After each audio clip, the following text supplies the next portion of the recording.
ബുദ്ധിയുള്ള മുയൽ. ഒരു വലിയ കാട്ടിൽ മീട്ടു എന്നൊരു മിടുക്കി മുയൽ താമസിച്ചിരുന്നു. അവൾക്ക് ഏറ്റവും ഇഷ്ടം മധുരമുള്ള ക്യാരറ്റ് കഴിക്കാനായിരുന്നു. ഒരു ദിവസം രാവിലെ അവൾ തുള്ളിച്ചാടി ക്യാരറ്റ് അന്വേഷിച്ച് ഇറങ്ങി. പെട്ടെന്നാണ് കുറ്റിക്കാടിന്റെ മറവിൽ നിന്ന് സൂത്രൻ എന്ന കുറുക്കൻ അവളെ കണ്ടത്. എനിക്കിന്നൊരു നല്ല ഭക്ഷണം, അവൻ മനസ്സിൽ വിചാരിച്ചു. സൂത്രൻ ഒരു ചാട്ടത്തിന് മീട്ടുവിന്റെ മുന്നിൽ വഴി തടഞ്ഞു നിന്നു. മീട്ടു പേടിച്ചുപോയി. സൂത്രൻ ചേട്ടാ, എന്നെ ഒന്നും ചെയ്യല്ലേ, അവൾ പറഞ്ഞു.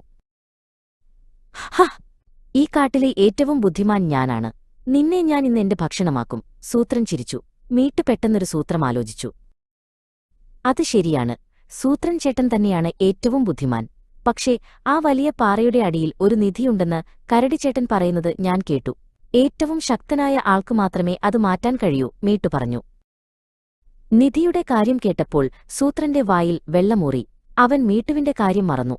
ശക്തിയും എനിക്ക് തന്നെ എന്നും പറഞ്ഞ് അവൻ ആ വലിയ പാറയുടെ അടുത്തേക്ക് ഓട്ടി. സൂത്രൻ പാറയെ തള്ളി. അവൻ സർവശക്തിയുമെടുത്ത് ഉന്തി. അവൻ കിതച്ചു. പക്ഷെ പാറ ഒരിഞ്ചുപോലും അനങ്ങിയില്ല. സൂത്രൻ പാറയുമായി മല്ലിടുന്ന നേരം കൊണ്ട് മീട്ടു പതുക്കെ അവിടെ നിന്നും രക്ഷപ്പെട്ടു.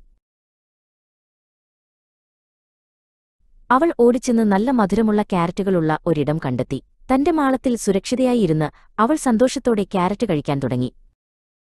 സൂത്രൻ കുറുക്കൻ തളർന്ന് പാറയുടെ അടുത്തിരുന്നു. അപ്പോഴാണ് താൻ പറ്റിക്കപ്പെട്ടു എന്നവന് മനസ്സിലായത്. അമിതമായ അഹങ്കാരം ആപത്താണെന്നവൻ അന്ന് പഠിച്ചു.